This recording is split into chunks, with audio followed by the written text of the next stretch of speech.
The rain hammered against the broken windows of the abandoned radio station as Arman, the new midnight host, sat alone with nothing but flickering lights and the hiss of static keeping him company. Yet he couldn't shake the feeling that something else was listening with him. The silence of the town outside felt unnatural, as if the whole world had gone to sleep and forgotten this place existed, until a sudden message appeared on the dusty computer screen without any username or source. "Read my story." And believing it to be a late-night prank, Arman read it aloud on air,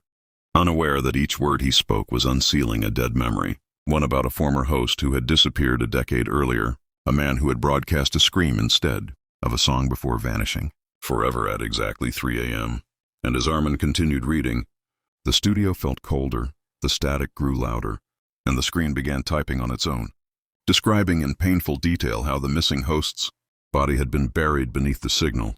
trapped in endless noise, when suddenly the microphone switched on by itself, sending whispers across the empty airwaves, not in a human voice but in a distorted, broken tone begging for release, until the computer typed a final chilling sentence telling Arman to look behind him.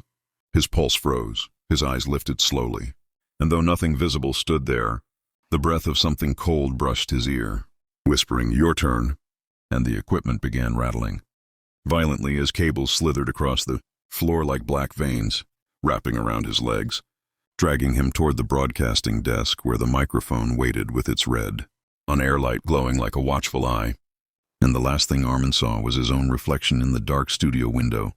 mouth forced wide open by invisible hands, screaming silently into the static that swallowed his voice, until his body vanished like smoke into the frequency, leaving only his desperate breathing echoing through the radio waves. And by morning, the broadcast schedule updated automatically with a new show called The Last Shift with Arman,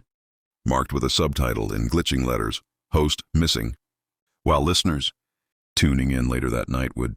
swear they could hear someone begging for help between the crackling noise, a voice fading in and out like a signal from the dead, forever trapped, forever broadcasting.